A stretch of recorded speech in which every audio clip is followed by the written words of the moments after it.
Welcome to the Daily Driver Show. Today we're going to talk about how spirits manifest themselves. For the duration of this video, I will have this EMF detector down here, and it's on. There's nothing else around it that's going to cause interference other than the general microphone, the camera, speaker, anything like that. So there's nothing really interfering with it right this second. I'm just going to let it run, see what happens, see if anything kind of fluctuates when I start talking about different things. Because a lot of times, if you're about to do a paranormal investigation and you're just kind of sitting around talking about whatever you're going to do or just talking about life in general, that's usually when you can find some EVPs on the recording and different things like that. So we'll just kind of see if anything happens with it. Real quick though, before we get started, if there are any spirits here, are you able to come over to this black box and get near it and make the lights light up? If you could do that while I'm talking at any given time, I'd greatly appreciate it. All right, so let's get started right quick here. The most common way that spirits manifest themselves, and it's also the most debated, I also have some notes written down here. That way I can stay on track a little bit better than normal. Most common form of manifestation from spirits, as well as the most debated, are orbs. You can see pictures and videos of orbs like crazy, and orb is basically just a ball of energy. There's nothing to say that it is paranormal. Sometimes it's dust, hair, bugs, lint, fuzz, whatever, just kind of floating through. To me, an orb will create its own light and it will kind of move on its own.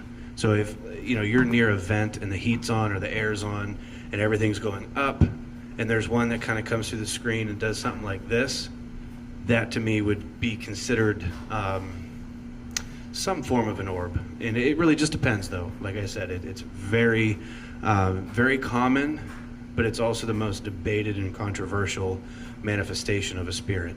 The next one is shadow people, or sometimes known as shadow play, stuff like that. Shadows to me, if you're the only one in the room, or your group is the only one in the room and nobody is moving around, and all of a sudden there's a shadow that goes across the wall, it could have easily been a car outside, it could have been somebody moving around.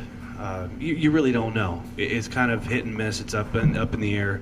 But to me, if you're in a room and it is pitch black and you have night vision on your camera, which that camera that has my the night vision camera is actually upstairs, not in the studio here.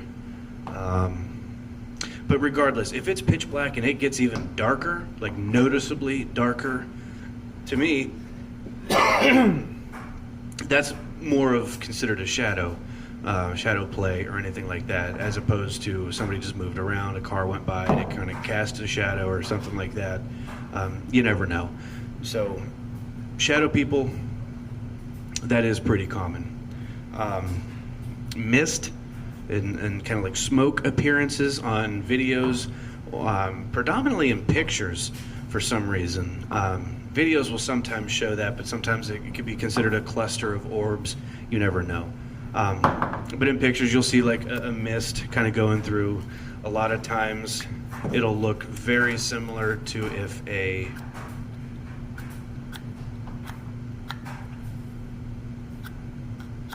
these cheap matches. It'll look almost like somebody had lit a match and then put it out. Like you'll see some smoke here.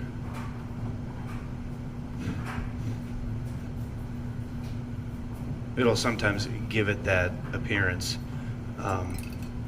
So mist and smoke, that's another way that they manifest themselves. Cold spots or temperature fluctuations.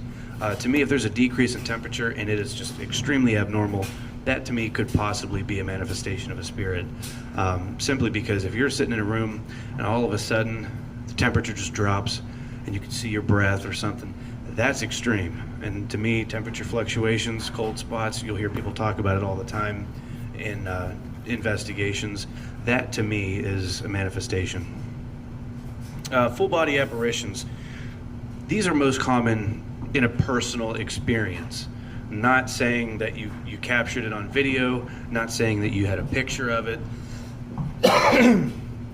it's something that usually you just see with your own eyes. But a full body apparition is, in and of itself, exactly that, a full body apparition. It's where you look over there and all of a sudden you see a full body, head to toes, arms, legs. That to me, it kind of has a little bit of a color to it, not necessarily all black like a shadow. It just depends. Me personally, I've never seen a full body apparition. I've never even captured one in any investigation. Orbs, I've experienced a lot of those. Shadow play, experienced that. No mist, no cold or mist or smoke appearances. Cold spots, occasionally I have, but full body apparitions, no, I've never experienced just that. Spirits can also manifest themselves through moving objects.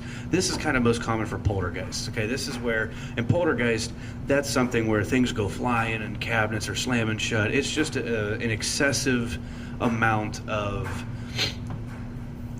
it's usually considered malicious activity or demonic, but if things are just going haywire for no apparent reason and there's no explanation to it, that is more of objects moving for a poltergeist. But if you are just sitting here and all of a sudden something just slides across the table a little bit, that's more of just objects moving. They are manifesting themselves. They're using their energy to show that they are here. Noises, knocking, footsteps, anything like that. If I just sit here and I started knocking on the table, first of all, the dog's going to bark. Second of all, I might get a knocking response if I say, "Can you knock to give me a sign of your presence?" So knocking, sometimes you'll hear people walking like, "Oh, somebody's coming down the steps." Are they really? Maybe. Might be a spirit. You never know. EVPs, digital recordings, video, anything that records audio, you can capture EVPs on. EMF detection. It does not always indicate paranormal activity, because I could take this and put this close to something that gives off EMF. The thing's going to go crazy. Okay?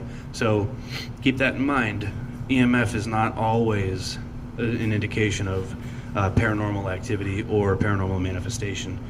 Physical, tactile. Okay, this is like getting touched. This is if you have a feeling of, somebody just tapped me on the shoulder. Somebody just touched my back. Somebody pulled my hair. Okay, that is something that the tactile manifestation, where the physical touch. The flashlights go on and off. Okay, there's a little game. I don't like calling it a game, but I don't know how else to explain it right now. You have a flashlight. They can turn them on and off.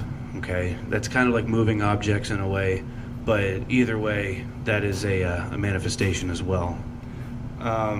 Ghost box, spirit boxes. If you haven't already, please go to Steve Huff on YouTube, Huff Paranormal. He's a great guy. He has spent many years that he has devoted to spirit communication using apps. I have the Spiritus app on my phone. I had a ghost box on my laptop that was from ghosthunterapps.com from Steve Huff. So please check him out, Huff Paranormal, Huff Paranormal. He's got a lot of great videos. A lot of people are going to be, oh, this is set up, this is fake. Not all the time, okay? I do believe that his videos are real to an extent. I trust it. So check him out if you haven't already. Some ones that can be used for spirit communication, and I'll get into this and into another video talking about spirit communication, but noises, EVPs, EMF detections, flashlights going on and off, and predominantly ghost boxes, spirit boxes. Those are the ones that you're really going to have for spirit communication. But spirits can manifest themselves in any way. And when you're going into something like this, whether it be an investigation or just making a video or something, I never fake anything paranormal. That's why there's not many videos of any investigations on the channel, because sometimes you just get nothing. You can't say Monday through Friday, I'm going to do an investigation from 10 p.m. to midnight, and every single time just be nonstop with activity. Sometimes you get nothing, and that's the name of the game. That's what happens. But always go into this with respect and take it very seriously. And that's what I do. Sometimes I get it, sometimes I don't. It just happens. So like, comment, subscribe. Hope you enjoyed this video. If you want to see more of these videos, please leave a comment. If you've had any personal experiences with the paranormal, please leave it in a comment. I would love to hear it.